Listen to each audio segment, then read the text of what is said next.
Hello everyone, welcome to chemistry tips and tricks. तो आज हम लोग करने जा रहे हैं इलेक्ट्रोकेमिस्ट्री चैप्टर का लेक्चर नंबर 3। लेक्चर नंबर 1 और 2 आपने ऑलरेडी देख लिया होगा। अगर नहीं देखा है तो आप जरूर से इसी चैनल पे विजिट करो और चेक करो, क्योंकि उसमें भी काफी इंपॉर्टेंट कंसेप्ट डिस्कस हैं, वो आपको जरूर से करने हैं for your board exam, right. तो let us start without any delay lecture number 3। Lecture number 3 में बच्चे आज हम लोग करने जा रहे हैं electrolytic cell and electrolysis. Electrolysis बच्चे क्या होता है, अगर हम देखें तो इलेक्ट्रोलिटिक सेल की अगर मैं बात करूं तो इलेक्ट्रोलिटिक सेल में जैसे मैंने आपको बताया था, इसका काम क्या होता है, ये यूज किया जाता है इलेक्ट्रिकल एनर्जी को केमिकल एनर्जी में कन्वर्ट करने के लिए। इसका मतलब यहाँ पे हम वोल्टेज को यूज करके, इलेक्ट्रिसिटी को यूज करके किसी केमिकल रिएक्शन को कंडक्ट कराते हैं, राइट। इसके काफी एप्लीकेशंस होते हैं। तो बेसिकली अगर हम लोग बात करें यहाँ पे देखो इलेक्ट्रोलिटिक सेल में क्या किया जाता है, अगर हम सिंपली देखें तो in electrolytic cell external source of voltage is used to bring about a chemical reaction. Chemical reaction को करवाने के लिए एक्सटर्नल सोर्स यूज किया जाता है वोल्टेज का। मतलब आप इलेक्ट्रिसिटी का यूज करके कोई रिएक्शन करा रहे हैं तो वो हमारा इलेक्ट्रोलिटिक सेल का वर्किंग होता है, राइट। तो मतलब हमने वहां पे इलेक्ट्रोकेमिकल सेल में क्या देखा था कि हम केमिकल एनर्जी का यूज करके इलेक्ट्रिकल एनर्जी में कन्वर्ट कर रहे थे। यहाँ होगा कि आप इलेक्ट्रिकल एनर्जी को यूज करके केमिकल रिएक्शन को कंडक्ट करा रहे हैं, राइट। तो इसका one of the simplest example जो होता है, सिंपलेस्ट इलेक्ट्रोलाइटिक सेल होता है, जैसे हमने वहां पे देखा था Daniell cell, galvanic cell, voltaic cell. उस तरह अगर मैं यहाँ पे बात करूं तो हम कॉपर का बेसिकली हम यहाँ पे प्यूरिफिकेशन करते हैं। प्यूरिफिकेशन ऑफ कॉपर आपका एक एप्लीकेशन होता है जो हम इलेक्ट्रोलाइटिक सेल में करते हैं। तो यहाँ पे आप क्या करते हैं, बेसिकली कॉपर की ही 2 स्ट्रिप लेते हैं, डिप करते हैं उसको एक एक्वस सॉल्यूशन में कॉपर सल्फेट के। एक को हमने कैथोड बनाया होता है और एक को हमने एनोड बनाया होता है। कैथोड हमारा निगेटिवली चार्ज होता है, एनोड आपका पॉजिटिवली चार्ज होता है। तो जब हम वोल्टेज अप्लाई करते हैं तो उस केस में कैथोड पे क्या होता है, डिपोजिशन होता है मेटल का, और एनोड पे क्या होता है, आयन हमारा कन्वर्ट होता है Cu2+ आयन में। सो रिएक्शन कुछ इस तरह से होती है। At cathode the copper metal is deposited on the cathode. Copper metal आपका कैथोड पे डिपॉजिट होगा, और एनोड पे क्या होगा बच्चे, यहाँ पे कॉपर आयन जाके यहाँ पे बेसिकली कॉपर मेट जो होता है वो कन्वर्ट होता है कॉपर आयन में एनोड पे, राइट। तो ये हमारी फंक्शनिंग होती है इलेक्ट्रोलिटिक सेल की। इसका जस्ट अपोजिट वर्क है, लेकिन इसमें हम इलेक्ट्रिसिटी का यूज करके स्पॉन्टेनियस रिएक्शन, जो नॉन स्पॉन्टेनियस रिएक्शन है उसको हम स्पॉन्टेनियस बनाते हैं, राइट। तो चलो भाई इसकी एप्लीकेशन देखते हैं। तो इसकी एप्लीकेशन से कई बार क्वेश्चन जेई में भी आया हुआ है, आपको इसे ध्यान से देखना होता है। Many metals like NeMgAl etcetera are produced on large scale by electrochemical reduction of their respective cations where no suitable chemical reducing agents are available for this purpose।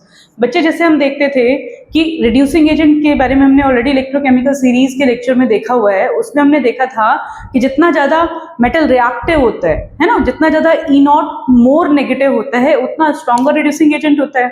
तो अब जो मेटल्स हैं ऑलरेडी जो स्ट्रॉन्ग रिड्यूसिंग एजेंट हैं, तो उनको reduce करने के लिए हम लोग क्या करें, उनसे तो ज्यादा पावरफुल रिड्यूसिंग एजेंट अवेलेबल ही नहीं है, तो उनको हम कैसे एक्सट्रैक्ट करें।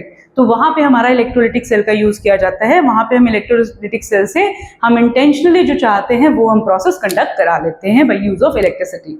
Next is sodium and magnesium metal are produced by electrolysis of their fused chloride, and aluminium is produced by electrolysis of aluminium oxide in presence of cryolite। बच्चे यहाँ पे नोटिस करना, आपके जेई मेन के syllabus से, जो हमारा mains का सिलेबस है, उसमें हमारा मेटलर्जी टॉपिक हट चुका है, राइट। लेकिन अब ये जो लाइंस दी हुई है, यहाँ से क्वेश्चन आने की जेई में प्रोबेबिलिटी इसलिए बढ़ गई है क्योंकि बहुत फेवरेट टॉपिक होता है जेई वालों का, जो मेटलर्जी में से यहाँ से क्वेश्चन ऑलमोस्ट हर बार पूछा जाता था। अब उन्होंने वहां से तो वो चैप्टर हटा रखा है, जे एडवांस के सिलेबस में स्टिल अभी वो है।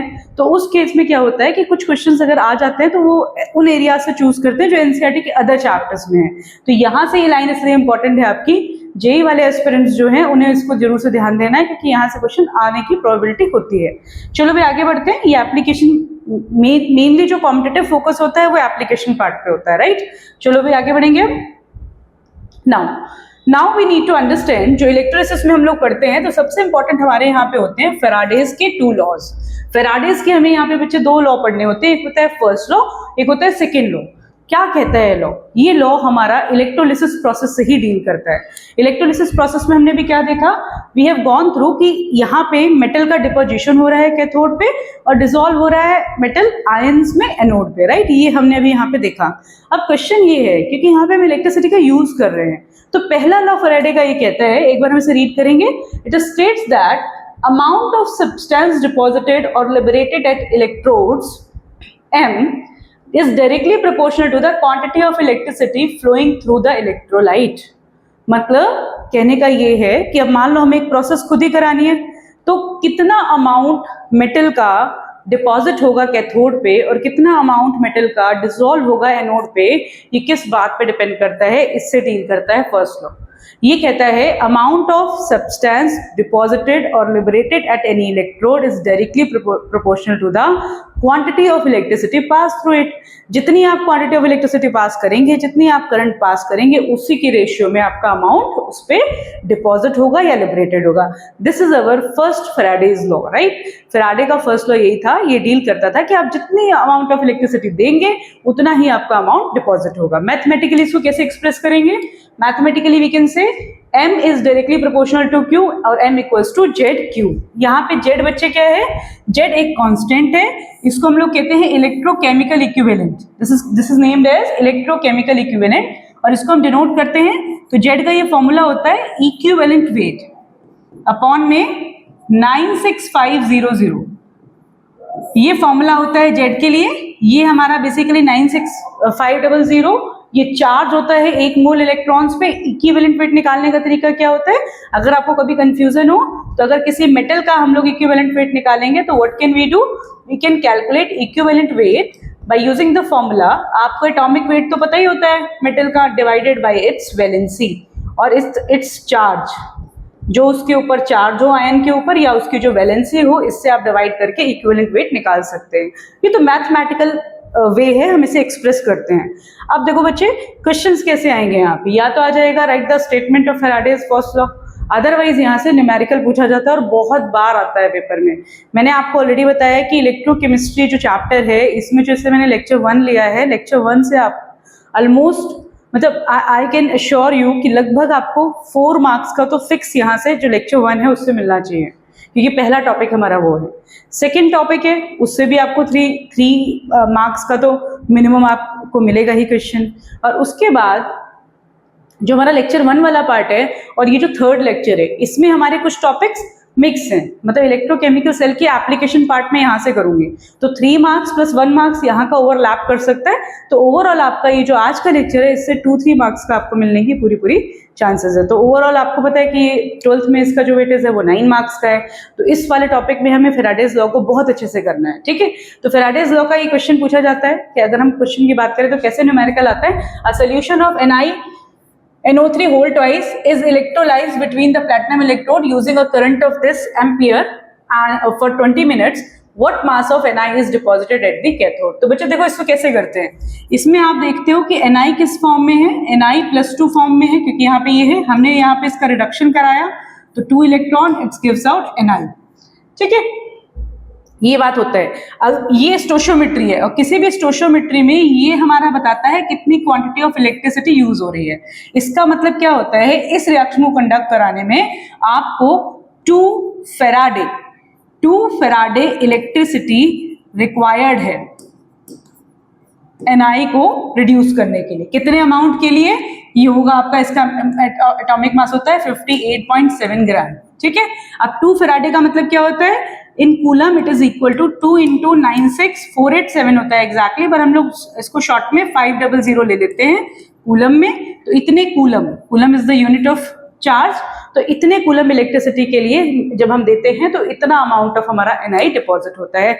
बच्चे ये इन्फॉर्मेशन आपके स्टोशियोमेट्री की आपको खुद पता होती है, मतलब it is hidden in the question, ये लिख के नहीं देंगे, पर ये इन्फॉर्मेशन आपके पास होनी चाहिए कि जो उसका एटॉमिक मास होगा और जितने उसमें इलेक्ट्रॉन यूज हो रहे हैं उसको रिड्यूस करने के लिए उतनी अमाउंट ऑफ इलेक्ट्रिसिटी में जब हम देंगे तो इतना हमारा Ni प्रोड्यूस होगा, राइट। ये इन्फॉर्मेशन आपको पता है ऑलरेडी। नाउ अब हमें क्वेश्चन करना है, तो क्वेश्चन हम कैसे करेंगे? इन्होंने क्या अमाउंट दिया हुआ है? इन्होंने आपको कहा है कि आपकी जो करंट है I इट इज 5 एम्पियर और टाइम दे दिया इन्होंने 20 मिनट्स। तो जब भी मिनट्स दिया जाए बच्चे तो इसको आपको क्या करना पड़ेगा, सेकेंड्स में कन्वर्ट करना पड़ेगा। तो टाइम विल बी 20 इंटू 60, तो ये हो गया आपका 1200। दिस विल बी 1200, 20 इंटू 60 हमने किया, ये हमारा हो गया 1200, राइट। आप इसको कर सकते हैं, ठीक है। तो ये आप ऐसे करेंगे, जस्ट 1 मिनट, ठीक है। तो अगर हम यहाँ पे करेंगे, आई हमारा इतना दिया है, टाइम हमारा इतना दिया है, तो ये हम यहाँ से क्यू निकालेंगे, तो क्यू इक्वल टू क्या होता है, आई इंटू टी। तो I will be 5 and T will be 1200। Yes और नो, हम इसको डायरेक्ट कर सकते हैं। तो ये हमारा 1200 इंटू 20, तो हमारा जो ये आ जाता है, कितना आता है, 6000। ये हमारा आ गया यहाँ पे Q, coulomb. Q will be 6000। अब आप स्टोइचियोमेट्री लगाओ, आप लिखो कि since 2 into 965,000 coulomb of electricity is used to deposit 58.7 gram of nickel, hence 6000 coulomb के लिए कितनी रिक्वायर्ड होगी।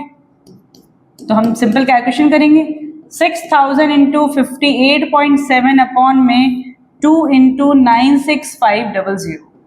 तो बच्चा ये कैलकुलेशंस आएंगी, आप इन्हें सॉल्व करेंगे and you will get the answer, ठीक है। ये आप सिंपल इसको थ्योरेटिकली समझते हैं इस क्वेश्चन को। Let me show you the solution. एक बार देखो, यहाँ पे इन्होंने इसको सॉल्व किया हुआ है, तो पहले इसमें मैंने सोल्यूशन जानबूझ के लिखा है ताकि हमारा टाइम सेव हो जाए, और हम पूरे कैलकुलेशन में करेंगे तो हमारा टाइम इसमें कंज्यूम होगा। तो आप इसमें देखो 6000 कूलम आपका चार्ज आ गया, ये इन्होंने कहा 58.7 है, तो इतने कूलम रिक्वायर्ड है इतने ग्राम डिपॉजिट करने के लिए। तो पर्टिकुलर 6000 में कितना होगा हम ऐसे निकाल सकते हैं, ठीक है। बट कुछ बच्चे जेई के लिए प्रिपेयर कर रहे हैं या नीट के लिए प्रिपेयर कर रहे हैं और उनको थ्योरेटिकली इतना कुछ लिखना नहीं है, उन्हें जल्दी करना है इस क्वेश्चन को, तो आप डायरेक्ट इस फॉर्मूले को यूज करेंगे। What is the formula? मैंने आपको फॉर्मूला का एप्लीकेशन भी सिखा रही हूँ, क्योंकि मान लो अगर आपके पास टाइम कम है और आप नहीं अच्छे से पूरा लिख पा रहे हैं, या आप किसी कारण से आपको ये मेथड टफ लग रहा है, तो आप डायरेक्टली फॉर्मूला याद करो। डायरेक्टली फॉर्मूला में क्या हो गया, m equals to I Q. आपको बताया तो फॉर्मूला हमारा क्या हो गया, m equals to Z into Q, और we can write it m equals to Z into I into T, और हम लिख सकते हैं m equals to equivalent weight upon में 96500 इंटू आई इंटू टी। और अगर मैं इसी वाले क्वेश्चन को अप्लाई करूं जो हमने अभी निकल वाला केस किया था, तो क्या होगा, ये फॉर्मूला आप डायरेक्ट यूज करो और आप देखो सारा आपका एज इट इज वही चीज अप्लाई होगी। इक्विवेलेंट वेट आप लेंगे यहाँ पे, तो बिल्कुल यही फॉर्मूला आ जाएगा जो हमने अभी करा है। क्यों? क्योंकि आप देखो यहाँ पे, एक बार चेक करो, इसे स्क्रीनशॉट ले लो अगर आपको कंफ्यूजन है तो। मैं यहाँ पे दिखा देती हूँ आपको। तो हमारा फॉर्मूला निकल के आया m equals to equivalent weight into I into T upon में 96500। And what is equivalent weight, atomic weight upon में यहाँ पे चार्ज। तो निकल पे कितना चार्ज होता है, +2, तो हमारा यहाँ पे आ जाएगा इसका एटॉमिक वेट यानी कि 58.7 अपॉन में 2, ये हो गया इक्विवेलेंट वेट इंटू आई कितना दिया है आपका, आई दिया है 5, टी दिया है आपका 20 इंटू 60, और ये आपका दिया है 96500। तो बच्चे जो आपने कैलकुलेशन की, इससे आप डायरेक्ट मास निकाल सकते हैं बाय यूजिंग द फॉर्मूला, ठीक है। तो आप ऐसे करेंगे तो आपका फर्स्ट लॉ पे बेस्ड क्वेश्चन बिल्कुल भी गलत नहीं होगा। सिंपल फॉर्मूला आपको सीखना है, और स्टेटमेंट इज वेरी सिंपल कि कितना अमाउंट डिपॉजिट होगा या लिबरेट होगा इलेक्ट्रोड्स पे, वो डायरेक्टली प्रोपोर्शनल होगा amount of electricity pass through it, right. तो आपको ऐसे इसको सिंपली सीखना और इस न्यूमेरिकल सॉल्व करना है, राइट। चलो भाई आगे बढ़ते हैं। तो next we have the second law. तो फेराडे का सेकेंड लॉ क्या कहता है, फेराडे का सेकेंड लॉ ये कहता है, it states that when same quantity of electricity is pass through solutions of different substance. अब ये कह रहे हैं सपोज मेरे पास 3 सब्सटेंस है A, B और C, ठीक है, और सबको मैं सेम अमाउंट ऑफ इलेक्ट्रिसिटी दूं।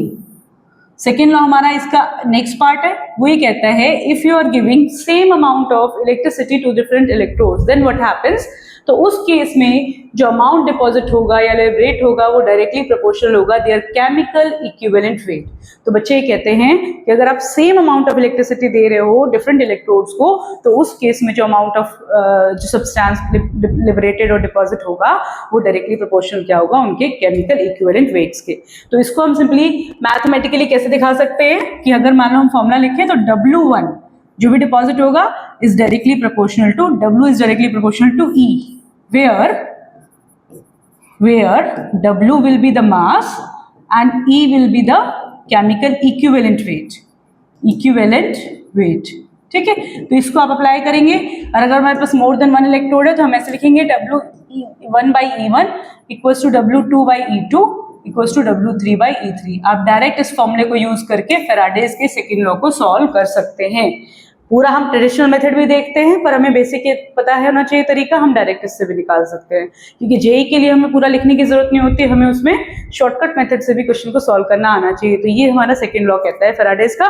Late us check a question on this. इस पे भी हम एक क्वेश्चन देखते हैं जो एनसीईआरटी में दिया हुआ है। तो ये कहता है कि simply you have 3 cell ABC, 3 cell हैं आपके A, B, C, containing solutions of ZnSO4, एक में ZnSO4 है और B में आपका AgNO3 है और C में आपका कॉपर सल्फेट है, राइट। रिस्पेक्टिवली का मतलब ये फिक्स है कि A में ये वाला है, दूसरे में ये है, तीसरे में ये। Are connected to series a steady current of 1.5 ampere. तो इन्होंने यहाँ पे जो करंट दी है, I जो दिया है वो कितना दिया है, 1.5 ampere, right. Was pass through them until this amount of silver, मतलब यहाँ पे आपको Ag का मास दिया गया है, मैं यहाँ पे लिख देती हूँ इस तरह से, M of Ag 1.45 gram deposit होगा एट कैथोड पे। How long did the current flow, यानी कि आपको तो टाइम पूछा है, कितनी देर तक टाइम होगा दिया जाएगा। And what mass of copper and zinc, okay आपको इसके कॉपर और जिंक के यहाँ पे Zn का मास निकालना है, कितना डिपॉजिट होगा, और कॉपर का मास निकालना है, कितना डिपॉजिट होगा, और ये आपको दिया हुआ है, इसका दिया हुआ है और आपसे टाइम पूछा गया है। तो ये क्वेश्चन है, पहले क्वेश्चन को रीड करना सीखो। इन्होंने कहा है कि 3 सेल ABC है, तीनों पे आप सेम अमाउंट ऑफ इलेक्ट्रिसिटी दे रहे हो, पर टाइम नहीं दिया, इतना करंट पास हो रहा है और इतना Ag डिपॉजिट हो रहा है। तो बच्चे इसको हम लोग जब सॉल्व करेंगे ट्रेडिशनल मेथड से, तो हमें सिंपल अपना जो भी हमने पहले किया हमें वही मेथड अप्लाई करना पड़ेगा। हम यहाँ पे Ag की बेसिक इक्वेशन ले लेंगे। आई विल रिमूव दिस, मैं इसको रिमूव करिए, क्वेश्चन आपने समझ लिया है। हम यहाँ पे डेटा यूज करके डायरेक्ट शॉर्ट में करके देखेंगे, क्योंकि देखो Ag हमने लिया तो Ag प्लस जब एक इलेक्ट्रॉन को लेगा किस में कन्वर्ट हो जाएगा, Ag सॉलिड में, इसका मास होता है 108, ये 1 मोल ऑफ इलेक्ट्रॉन है तो 96500 कूलम। तो जब हम 965 कूलम ले रहे हैं तो हमारा इतना ग्राम इसका डिपॉजिट हो रहा है, तो हम इसी को यूज करेंगे। तो since 108 gram of Ag is deposited by 96500 coulomb, right. तो हेंस कितना दिया हुआ है इसका मास, 1.45 ग्राम। अगर हमने इतना Ag किया तो हमारा 1.45 इंटू 96500 अपॉन में यहाँ पे हम 108 करेंगे और हमारा यहाँ पे मास ऑफ Ag डिपॉजिटेड यहाँ से आ जाएगा, कितना मास इसका डिपॉजिट हो गया। ये मास आपका क्लियर हो गया। देखो भाई, ये इस तरह हमने किया, तो ये जब हमने इसको सॉल्व किया तो it is found to be 1295.43, काफी आगे तक निकाला गया है ये ग्राफ, ये इतना मास आया, ठीक है। अब ये मास ऑफ Ag डिपॉजिट हो गया, अब आपको मास पता चल गया इसका। अब इस केस में अगर हमें मास पता है तो हम लोग क्या कर सकते हैं, हम सिंपल इसमें निकाल सकते हैं टाइम कितना है, क्योंकि हमें पता है। ये देखो आगे इन्होंने कैसे करा हुआ है इसमें, ये देखो यहाँ पे, तो टाइम कैसे निकालते हैं, तो करंट का टाइम दिया हुआ है तुम्हें, तो टाइम में आप डायरेक्ट यहाँ पे निकाल सकते हो कि इतना कूलम, ये मास नहीं है बच्चे, ये तो ग्राम, ये तो कूलम हो गया ना, चार्ज है, ये तो हमारा चार्ज आ गया। तो जब हम इतना मास ले रहे हैं तो हमारा कितना आ गया, इतना चार्ज आ गया। तो चार्ज अगर हमारा आ गया तो we know Q equals to I into T होता है, तो T will be equal to क्या होगा, Q अपॉन I, इसको रख लेंगे। तो Q कितना हो गया आपका 1295 डिवाइडेड बाई टाइम कितना था बच्चे आपका, टाइम तो पूछा है इन्होंने, और करंट कितना है 1.5 एम्पियर। तो इसको हम लोग सॉल्व करके यहाँ से आंसर निकाल लेंगे कितने टाइम के लिए। तो एक काम हमारा यहाँ पे डन हो गया। अब मैम आपने कैसे लगाओगे यहाँ पे सेकेंड लॉ? ये तो हमारा फर्स्ट लॉ के तरह हमने सॉल्व किया। सेकेंड लॉ बच्चे अब यूज हो जाएगा, क्योंकि आपको एक मेटल का मास पता चल गया है। पता चल गया एक मेटल का मास, अब दूसरे का आप आराम से निकाल सकते हो। वो तो हमने ये पूरा प्रोसेस किस लिए निकाला? हमने टाइम निकालने के लिए किया। अब हम सेकेंड लॉ के अकॉर्डिंग चलेंगे अगर, तो we know from second law, मैं डायरेक्ट करके दिखा देती हूँ आपको। तो we know from second law अगर हम लोग करें तो W1 अपॉन में E1, या मैं ऐसे लिख देती हूँ W ऑफ Zn अपॉन में E of Zn will be equal to W of Ag upon में E of Ag। Is it clear? Simple हमने यहाँ पे सेकेंड लॉ अप्लाई किया कि मास ऑफ Zn अपॉन में equivalent weight of Zn will be equal to mass of Ag upon में equivalent weight of Ag। तो equivalent weight Ag का कितना होता है? Ag पे +1 चार्ज होता है, तो जो उसका मास है वही है, और Zn का हमें इक्विवेलेंट वेट पता होता है, तो हम इससे मास निकाल लेंगे। तो Zn का जो जनरल मास होता है इट इज 65 ग्राम। ठीक है, ये हमारा हम लोग 65 ग्राम लेते हैं, तो यहाँ से हम इसका इक्विवेलेंट वेट निकाल लेंगे और हम यहाँ से W निकाल लेंगे, तो ये हमें पता है। तो this will be like that WZn will be equal to 108 upon में 108 divided by 1 into 65 divided by 2। तो ऐसे करके हम यहाँ पे W ऑफ Zn निकाल लेंगे, तो ये हमारे यहाँ से कैंसिल आउट हो जाएगा। तो व्हाट इज द मास? कितना मास आया है जिंक का बच्चे? तो जिंक का मास यहाँ पे देख लेंगे हम लोग, इसमें इन्होंने थ्योरेटिकली करा है, हम इसे डायरेक्ट भी निकाल सकते हैं। यहाँ पे इसका मास कितना दिया हुआ है? इसका गिवन मास तो बच्चे अलग दिया हुआ है ना आपका, इसका मास दिया है 1.45 ग्राम, 1.545 अपॉन में 108। तो this will be our calculation. तो we can do it like that, हम ऐसे इसको कर सकते हैं। तो ये पूरा सॉल्व किया गया है यहाँ पे। आप इसको देखो, आप जनरल मेथड भी लगा सकते हो, डायरेक्ट फॉर्मूला भी लगा सकते हो। तो यहाँ पे इन्होंने सिंपली इस मास को यूज करा। ये पूरा आपका नीट मेथड लगा रहे हैं जो ऑलरेडी वाला है। मैं आपको शॉर्टकट मेथड बताया मैंने आपको कि आप ये फॉर्मूला लगा सकते हैं, मास ऑफ Zn अपॉन में equivalent weight of Zn is equal to mass of Ag upon में इक्विवेलेंट वेट ऑफ Ag। ठीक है, तो अब यहाँ पे आपको देना है मास कितना दिया है 1.45 ग्राम, इक्विवेलेंट वेट कितना हो गया 108 अपॉन में 1, इसका इक्विवेलेंट वेट कितना होता है 65 अपॉन में 65.4 होता है, हम अप्रॉक्सीमेट इतना ले सकते हैं, और ये हमारा हो गया वेट ऑफ Zn। सेम चीज अप्लाई करेंगे हम वेट ऑफ कॉपर के लिए, तो इसका होता है 63.5 बाई 2। ठीक है, और दिस विल बी 1.45 अपॉन में 108 बाई 1। तो दोनों तरह से हम कैलकुलेट करके डायरेक्ट इसका मास निकाल सकते हैं। तो ये हमारा डायरेक्ट ट्रिक होता है कैलकुलेट करने का किसी भी न्यूमेरिकल में सेकेंड लॉ ऑफ फैराडे का अप्लाई करके। ठीक है, तो ये बात यहाँ तक आपको क्लियर हो जानी चाहिए। Let us move ahead. तो ये हमारा first law second law done हो गया। नाउ बच्चे द नेक्स्ट टॉपिक इज, ये जो टॉपिक है it is named as product of electrolysis, very important, product of electrolysis। तो प्रोडक्ट ऑफ इलेक्ट्रोलिसिस में क्या होता है, ये हमें बताना होता है कि किसी भी रिएक्शन में इलेक्ट्रोलिसिस का फाइनल प्रोडक्ट क्या बनेगा। तो बच्चे इसमें देखो ध्यान दो, कुछ रूल्स आपको सीखने हैं। तो प्रोडक्ट ऑफ इलेक्ट्रोलिसिस डिपेंड करता है नेचर ऑफ मटेरियल पे, आपको ने किस तरह का मटेरियल दिया है जो कि आपको इलेक्ट्रोलाइज करना है, टाइप ऑफ इलेक्ट्रोड पे। हमारे दो तरह के इलेक्ट्रोड होते हैं, एक हमारा इनर्ट इलेक्ट्रोड होता है, एक हमारा रिएक्टिव इलेक्ट्रोड होता है। तो दोनों इलेक्ट्रोड में हमने किस तरह का इलेक्ट्रोड यूज किया उस पर डिपेंड करता है।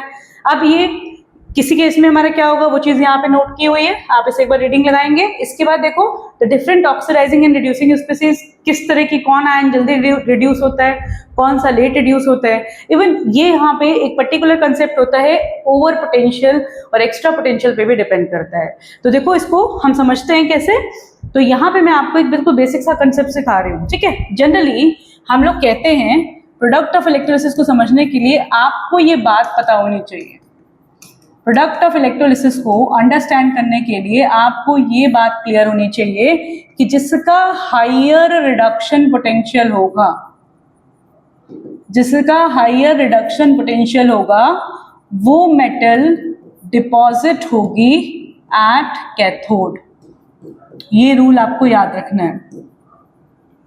ठीक है, और जिसका लोअर रिडक्शन पोटेंशियल होगा वो मेटल आपको डिपॉजिट करनी, वो आपकी डिसॉल्व होगी एनोड पे। ये दो रूल्स आपको याद रखने हैं सिंपली। ठीक है, ये चीज आपको यहाँ पे ध्यान रखनी है। इस पे ये कंसेप्ट को अप्लाई करके हम क्वेश्चन सॉल्व करेंगे। और बच्चे एक चीज और जो क्वेश्चन बेस पे मैं आपको यहाँ पे कराऊंगी, इसको ध्यान देना। टॉपिक तो काफी डिटेल में करने वाला है, पर हमारे पास थोड़ी सी टाइम की लिमिट है, तो मुझे इसको आपको ऐसे कराना है कि आप क्वेश्चन भी निकाल लो और आपका शॉर्ट टाइम में डन भी हो जाए। देखो, इसमें प्रोडक्ट ऑफ इलेक्ट्रोसिस जब भी करोगे तो आपने ये दो प्रिंसिपल एटलीस्ट आपको याद रखने हैं कि जिसका हायर रिडक्शन पोटेंशियल होगा वो हमारा कैथोड पे फाइनल प्रोडक्ट बनेगा, जिसका लोअर होगा वो हमारा एनोड पे बनेगा। जनरल है ये, लेकिन उसके अलावा जो हमने अभी ये फैक्चुअल डेटा अंडरस्टैंड किया है कि ओवर पोटेंशियल कंसेप्ट यहाँ पे आ जाता है, या फिर यहाँ पे रिएक्टिव और इनर्ट इलेक्ट्रोड का कंसेप्ट आ जाता है, वो चीजें हम अलग से करेंगे सेपरेटली। देखो भाई, ये बात आपको यहाँ तक क्लियर हो गई कि प्रोडक्ट ऑफ इलेक्ट्रोसिस में हम दो चीजें देखते हैं। Now what we need to understand, थोड़ा सा ध्यान से देखो भाई। जैसे कि मान लो मैंने आपसे कहा कि आपके पास मोल्टेन NaCl है। अगर आपके पास मोल्टेन NaCl है तो उस केस में आपके पास कौन से आयन होंगे? Na और Cl माइनस आयन। तो अगर आपके पास Na और Cl माइनस आयन ही है तो देयर इज नो कंफ्यूजन। तो अगर आपसे पूछा गया कौन से आयन का रिडक्शन होगा और कौन सा आपका एनोड पे आएगा, अगर मैं बात करूं कि कैथोड पे क्या मिलेगा आपको, एट एनोड क्या मिलेगा, एट एनोड और एट कैथोड कौन से आयन हमारे बेसिकली यहाँ पे मिलेंगे, एनोड और कैथोड पे आपसे पूछा जाएगा। तो मोल्टन में देयर इज नो कंफ्यूजन। तो आप लिख रहे हैं कि सिंपली अगर हमने मोल्टन देखा तो आपका Na जो है, Na वाला जो हमारा आयन है ये हमारा अगर सिंपल देखें तो Cl माइनस हमारा क्या होता है, Cl माइनस हमारा Cl2 की फॉर्म में कन्वर्ट हो जाता है। तो किसका रिडक्शन होगा, किसका ऑक्सीडेशन होगा, ये आप इजीली अंडरस्टैंड कर सकते हैं कि मान लो आपके पास एनोड है तो इसमें कोई कंफ्यूजन नहीं है। लेकिन कंफ्यूजन हमारा कहाँ होता है बच्चे, जब हमने यहाँ पे क्या लिया, एक्वस NaCl। हमने लिया यहाँ पे एक्वस NaCl, क्योंकि एक्वस NaCl में बच्चे क्या हो जाता है, यहाँ पे हमारे पास दो तरह के आयंस के बीच में कंपटीशन हो गया। मेरे पास यहाँ पे वाटर भी है तो H+ और Na+, और दूसरा आयन हो गया मेरा Cl- एंड दूसरा आयन हमारा कौन सा हो गया, OH- फ्रॉम वाटर। तो when we have aqueous NaCl, जब NaCl है तो कोई कंफ्यूजन ही नहीं है। Na आयन आपका पॉजिटिव आयन है तो आपका पॉजिटिव के अकॉर्डिंग वो वर्क करेगा। पॉजिटिव आयन आपका कैथोड पे Na ही मिलेगा, Na का ही आपका रिडक्शन हो गया। एनोड पे हमारा क्या हो गया, Cl ही हमारा ऑक्सीडाइज हो गया, देयर इज नो कॉम्पिटिशन। लेकिन अगर मेरे पास एक्वस है तो यहाँ पे अब मेरे पास दो आयन हो गए, H+ और Na आयन, और दो मेरे पास यहाँ पे आयन हो गए Cl- और OH- आयन।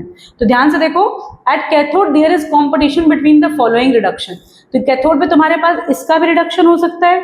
उस केस में हमारे पास कोई कंफ्यूजन नहीं था क्योंकि हमारे पास Na+ था, Na का ही रिडक्शन हो रहा था। अब यहाँ पे तुम्हारे दो केस हो गए, वेदर इट इज Na और H2। तो बच्चे अब हम यहाँ पे किससे डिसाइड करेंगे, with the help of E0 cell. तो जैसे मैंने आपको यहाँ पे रूल बता दिया है कि जो हायर रिडक्शन पोटेंशियल होगा वही हमारा कैथोड पे उसका ही रिडक्शन होगा। तो इस केस में जो हायर रिडक्शन पोटेंशियल है वो किसका है, हायर का मतलब होता है मोर पॉजिटिव। तो आपको दिखाई दे रहा है, अगर हम इसमें देखें तो किसकी हायर वैल्यू है, ई का आपका हाइड्रोजन के केस में कितना है आपका 0, और सोडियम के केस में कितना है -2.71। तो किसका हमारा रिडक्शन होगा, तो नेचुरली हमारी H2 गैस रिलीज होगी कैथोड पे, हमारा रिडक्शन होगा हाइड्रोजन आयन का और हमारा H2 गैस रिलीज होगी।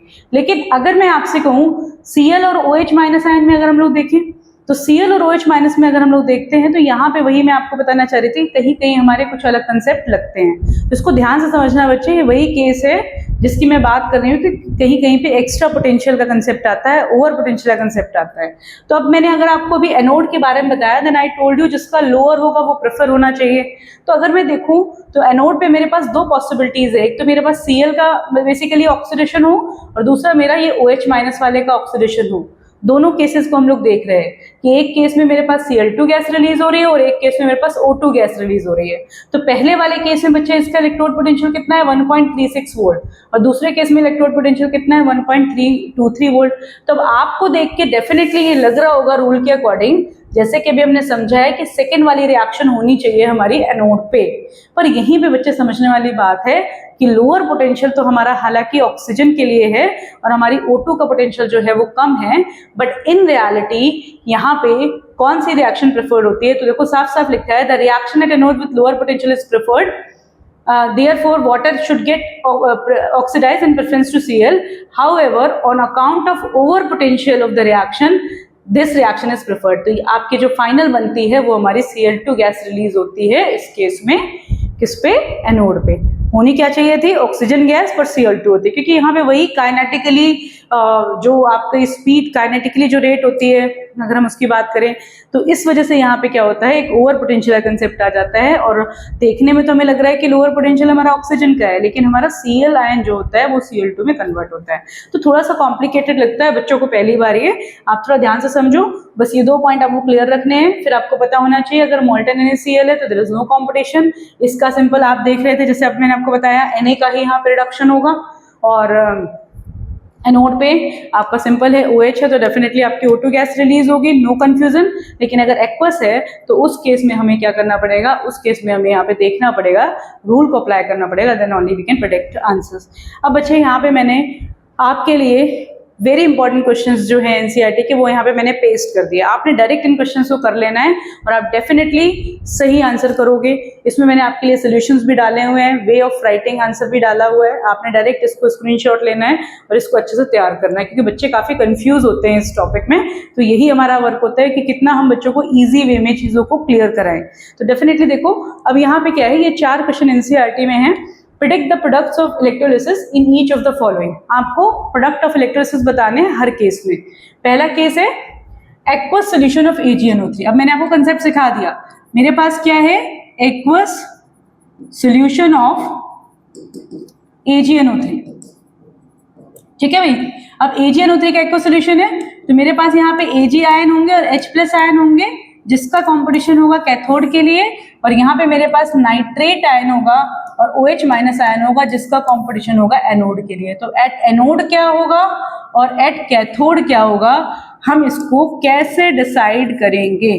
तो अभी मैंने आपको रूल समझाया है, मैंने आपको क्या बताया है, कैथोड में वो आयन होगा अब जो डिपॉजिट होगा जिसका रिडक्शन पोटेंशियल ज्यादा है। तो सिंपल सी बात है, आप देखो H जो होता है कैथोड में हमारा, यहाँ पे इन्होंने क्या दिखाया है, Ag बनेगा। आंसर इसका दिया हुआ है डायरेक्ट, क्यों, क्योंकि अगर हम Ag का पोटेंशियल देखते हैं तो Ag के लिए पोटेंशियल होता है 0.80 वोल्ट और हाइड्रोजन के लिए कितना होता है 0 वोल्ट। तो यही हाइयर है तो Ag आपका बनेगा कैथोड पे, कोई कंफ्यूजन नहीं। और एनोड पे बच्चे क्या होगा, the Ag anode is attached bye Na3 ion. अब जैसे मैंने आपसे कहा 2 तरह के इलेक्ट्रोड्स होते हैं, एक होते हैं इनर्ट और एक होते हैं रिएक्टिव।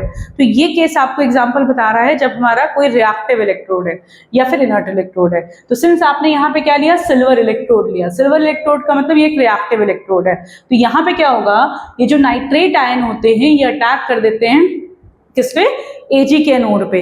तो इस केस में हमारा सिल्वर ही डिसॉल्व होगा सॉल्यूशन में टू फॉर्म Ag+ आयन। मतलब आपके ये रिएक्शन आपकी कैथोड पे होगी और यही रिएक्शन आपकी एनोड पे होगी, जिसमें आपका Ag कन्वर्ट होगा Ag+ में और इलेक्ट्रॉन में। तो दोनों केसेस में आपका सिल्वर ही आपका मिलेगा, एनोड पे भी और कैथोड पे भी। तो पहला केस आपको ऐसे याद रखना है। दूसरे केस में क्या है, aqueous solution of AgNO3 but this time we have platinum electrode जो कि एक इनर्ट इलेक्ट्रोड है।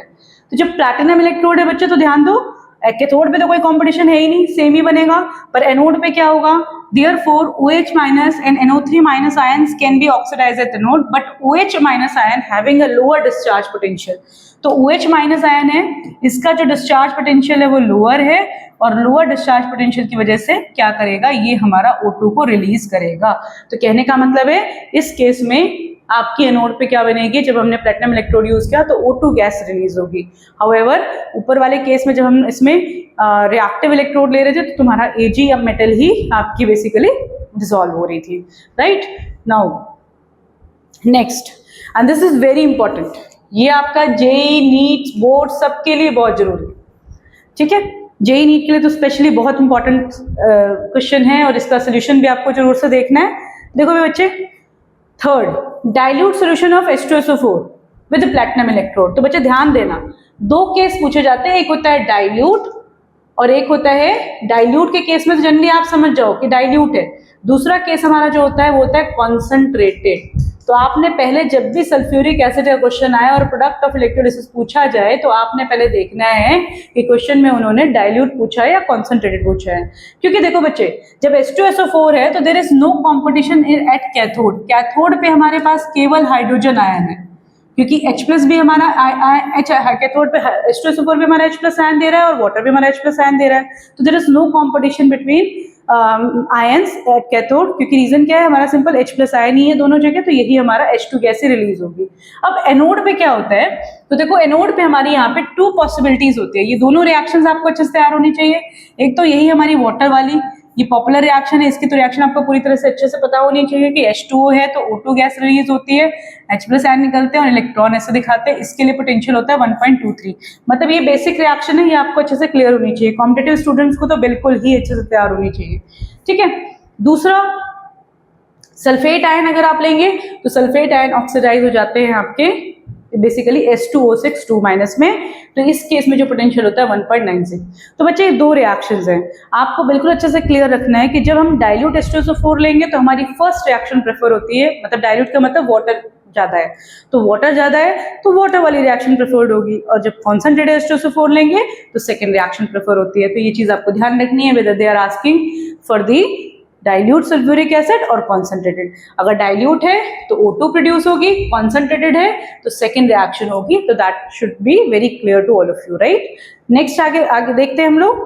तो नेक्स्ट क्वेश्चन में क्या दिया हुआ है बच्चे, नेक्स्ट क्वेश्चन में लिया है an aqueous solution of CuCl2 with platinum electrode. तो again the same thing, aqueous solution है CuCl2 का, तो तुम्हारा पानी में तो Cu आयन और बेसिकली हाइड्रोजन आयन में कंपटीशन होगा। तो H+ का आपको पता है 0 वोल्ट होता है, इसका आपको पता है कितना होता है, Cu के लिए अगर हम लोग देखते हैं तो ये 0.34 वोल्ट होता है। तो Cu ही आपका डिपॉजिट होगा किस पे, कैथोड पे। और एनोड में क्या होता है, Cl और O2 के बीच में कंपटीशन है, तो यहाँ पे वही चीज है, वही वाला कंसेप्ट अगेन यूज होगा। जब भी Cl में और ऑक्सीजन में कंपटीशन हो तो आपको Cl2 को रिलीज करना है एनोड पे, क्योंकि यहाँ पे Cl2 और O2 में ओवर पोटेंशियल कंसेप्ट इंट्रोड्यूस होगा। तो बस बच्चे इतना कंसेप्ट आप क्लियर रखो और इतनी चीजें आप करोगे। आप बोर्ड्स की बात नहीं कर रही मैं, और नॉट ओनली बोर्ड्स, जेई और नीट के भी सारे क्वेश्चन इजीली कर पाओगे।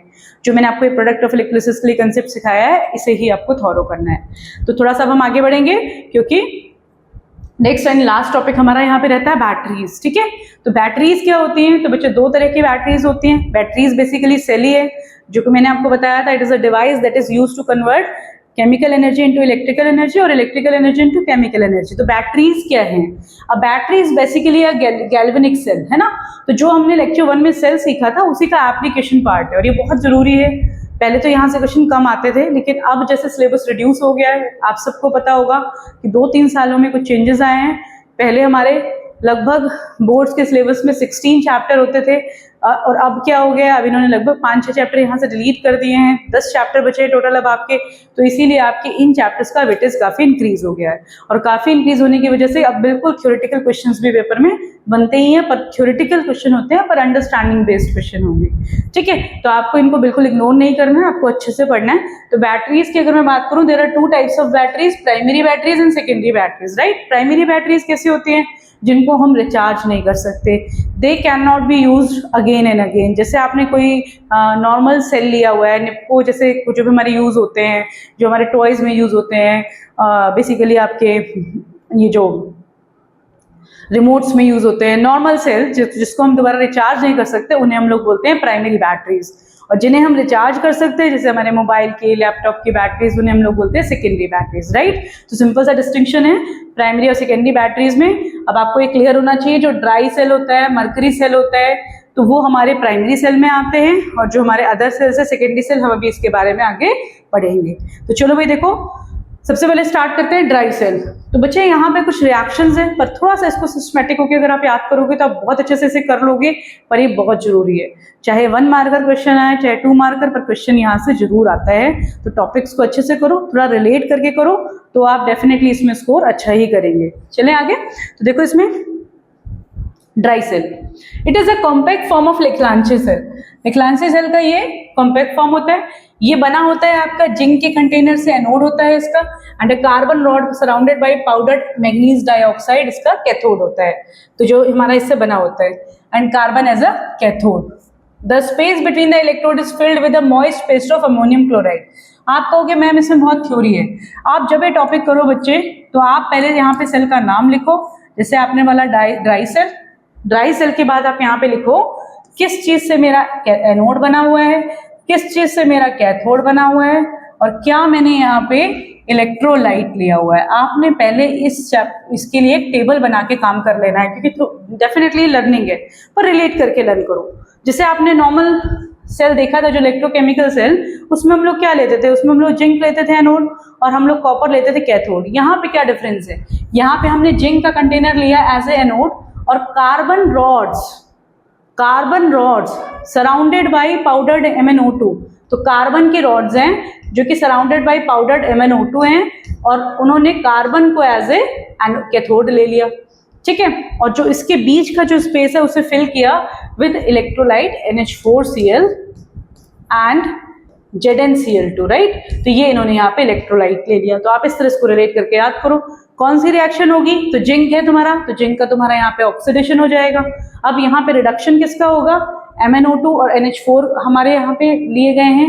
NH4 हमारा यहाँ पे एज एन इलेक्ट्रोलाइट की तरह है और MnO2 आपने वैसे भी उसको फिल किया है उसके बीच में। तो बेसिकली आपने इसको देखना है। लास्ट ईयर जेई में यहाँ से क्वेश्चन आया हुआ था कि जो आपका ड्राई सेल में जो कंपाउंड बनता है उसमें Mn की ऑक्सीडेशन स्टेट कितनी है। तो बच्चे अगर आपको ये इन्फॉर्मेशन नहीं है कि कंपाउंड है क्या बन रहा है, तो how can you predict the oxidation number, right. तो that is why we use to say कि कोई भी टॉपिक को आपको इग्नोर नहीं करना होता for competitive point of view. तो आपको ये चीजें अच्छे से पढ़नी होती है। तो ये चीजें ध्यान रखना, जेई पॉइंट ऑफ व्यू से बहुत ज्यादा जरूरी है।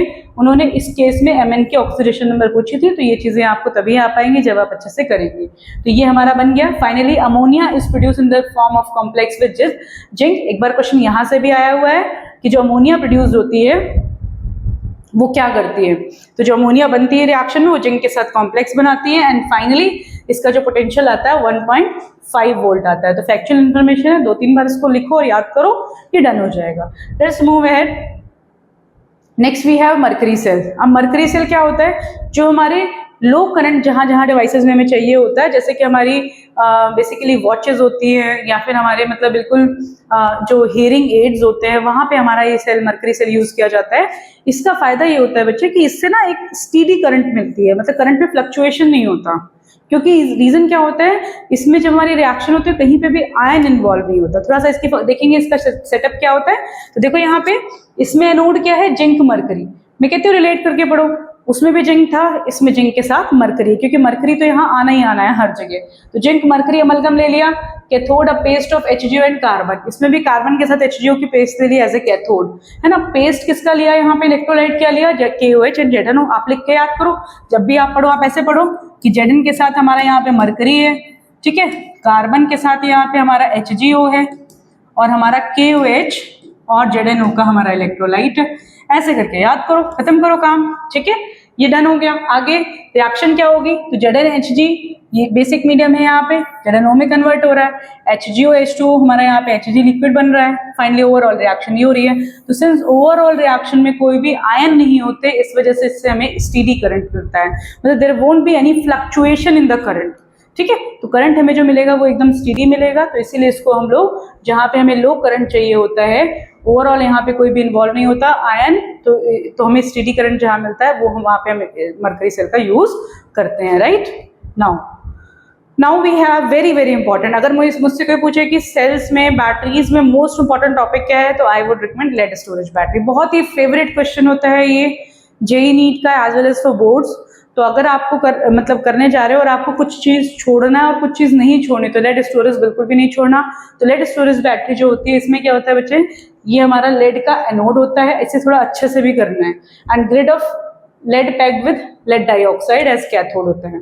आप कहोगे मैम आप कह रहे हो इसे अच्छे से करना है और को नहीं करना सबको अच्छे से है, बट स्टिल अगर आपको लगता है इफ यू वांट कि भाई मेरे से नहीं हो पा रहा है ना, अगर आपको लग रहा है कि नहीं इतनी थ्योरी है, मैम तो कह रही हैं कि इजी है, हो जाएगा, बट अगर आपको स्टिल लग रहा है कि आप नहीं कर पा रहे हैं, तो उस केस में आपको इस टॉपिक को नहीं छोड़ना, राइट। इट्स क्वाइट इंपॉर्टेंट, क्योंकि यहाँ से मतलब प्रोबेबिलिटी ज्यादा है क्वेश्चन आने की। ओके चलो भाई, it consist of lead as anode, यहाँ पे लेड एज एनोड होता है, and grid of lead packed with lead dioxide as cathode, ठीक है। It is used in the automobile and inverters. ये बहुत पूछा गया है क्वेश्चन, जेई में भी आया हुआ है। ऑटोमोबाइल और इन्वर्टर्स में इसको यूज किया जाता है। Cell reaction very very important. तो बच्चे देखो यहाँ पे क्या होता है, लेड का आपका एनोड है, तो लेड हमारा सल्फेट आयन से मिलकर PbSO4 में कन्वर्ट होगा, लेड डाइऑक्साइड है तो हमारा कैथोड है, तो ये हमारा PbSO4 में ऐसे कन्वर्ट हो जाएगा। ओवरऑल सेल रिएक्शन दी हुई है, इसे आप देखेंगे, ये पॉइंट हाईलाइट कर लेना कि on charging the battery the reaction is reversed. ये जो रिएक्शन दी हुई है ये डिस्चार्जिंग के टाइम की रिएक्शन है, जब चार्ज करेंगे बैटरी को उस समय रिएक्शन हमारी अपोजिट होगी। मतलब जब तुम चार्ज करोगे उस केस में PbSO4 will convert into Pb at anode and PbSO4 will convert into PbO2 at cathode. Remember this, very very important. यही चीज यहाँ लिखी है कि reaction reverse, PbSO4 on anode and cathode is converted into Pb and PbO2 respectively। तो जब charging करेंगे तो उल्टी प्रोसेस होगी। अभी जो रिएक्शन दी है this is for the discharging. मैं तो इसका इजी ट्रिक भी बताती हूँ बच्चों को याद करने का। तो सिंपल ट्रिक इसमें आप देखेंगे तो आप बहुत इजीली समझ लेंगे। सल्फेट आयन है, PbSO4 बनेगा, 2 इलेक्ट्रॉन्स होगा। यहाँ पे तुम PbSO4O2 है तो तुम्हें यहाँ पे पूरा H+ भी लेना पड़ेगा और H2SO4 के अकॉर्डिंग हम यहाँ पे इसमें PbSO4 और H2O निकाल देंगे। तो दोनों केसेस को हम एक साथ लेते हैं, ठीक है। इसके अलावा नेक्स्ट हमारा जो बेसिकली बैटरी होती है that is nickel cadmium cell. इसके लिए भी रिएक्शन दी है, इसको रीड आउट करना है आपको। Next we have fuel cell. तो फ्यूल सेल बेसिकली क्या होता है, तो ये भी थ्योरेटिकल टॉपिक है। These are the galvanic cell which convert energy of combustion of fuel like hydrogen, methane and methanol directly into basically electrical energy. तो जो फ्यूल के कंबशन से जो एनर्जी प्रोड्यूस होती है उसे जब हम इलेक्ट्रिकल एनर्जी में कन्वर्ट करते हैं then will call it as a fuel cell, ठीक है। तो फ्यूल सेल में जो पॉपुलर है that is hydrogen oxygen fuel cell. इसके काफी ज्यादा एप्लीकेशंस है। ये रिएक्शन इनके बच्चे बहुत ज्यादा इंपॉर्टेंट है। ऑक्सीजन जिस तरह से यहाँ पे कैथोड में इसकी रिएक्शन हो रही है और हाइड्रोजन जैसे आपके यहाँ पे एनोड पे रिएक्शन हो रही है, ओवरऑल रिएक्शन क्या हो रही है इसे अच्छे से करना है। क्या इसके एडवांटेज है, ये बेसिकली जब तक आप फ्यूल सप्लाई करते रहेंगे तब तक आप एनर्जी लेते जाओ, ये इसका सिंपल एप्लीकेशन है ना। Cell continuously work as long as reactants are supplied.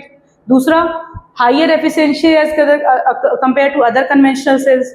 Eco friendly है, water as a product produce होता है इसमें, और ये ड्रिंकिंग के लिए भी यूज किया जाता है। अपोलो मिशन जब हुआ था तो उसमें इसको यूज किया गया था फॉर ड्रिंकिंग पर्पस। तो जो वाटर जो प्रोड्यूस हुआ था उसे ड्रिंकिंग के लिए उस मिशन में, मून मिशन में यूज किया गया था।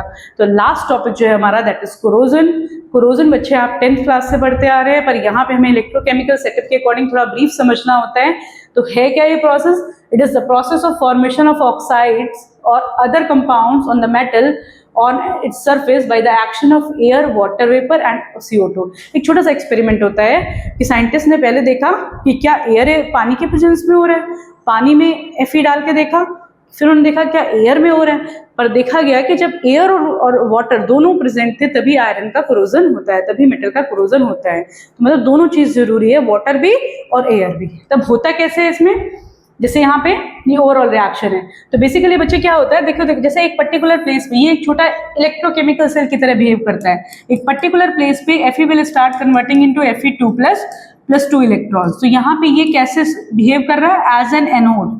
अब क्या होता है, ये जो एनोड है ये इलेक्ट्रॉन किसी दूसरे प्लेस पे जाके हमारे पास नेचर से H+ आयन आ रहा होता है और O2 भी प्रेजेंट है हमारा, नेचर से H+ आयन होता है। अब H+ आयन कहाँ से आता है, तो आपको पता है H2CO3 की फॉर्म में होता है और ये फाइनली हमारा H+ रिलीज करता है और O2 से मिलके फाइनली यहाँ पे हमारा वाटर भी जनरेट होता है। तो कहने का मतलब एक पर्टिकुलर हमारे प्लेस पे ये बिहेव करता है एज एन एनोड और एक पर्टिकुलर दूसरे प्लेस पे यहाँ पे बिहेव करता है एज एन कैथोड। तो एक तरह से ये स्मॉल इलेक्ट्रोकेमिकल सेल की तरह बिहेव होता है, जिसमें तुम्हारा Fe2+ में कन्वर्ट हो गया और ये तुम्हारा वाटर प्रोड्यूस हुआ। And finally the formula of rest is Fe2O3.XH2O। This is the formula of rest. अब आप कहोगे मैम आपने तो Fe2+ में कन्वर्ट किया है, तो ये जो Fe2+ होता है फाइनली किस में कन्वर्ट हो जाता है, Fe3+ में। It is written over there, ये चीज यहाँ लिखी हुई है, ये ओवरऑल रिएक्शन हो रही है। The ferrous ion are further oxidised to ferric ion and finally to hydrated ferric acid are which is called rust. ठीक है बच्चे, तो बेसिक थ्योरेटिकल टॉपिक है यहाँ पे, इसको और अच्छे से हम डन करते हैं आज। Thank you so much, see you in the next video.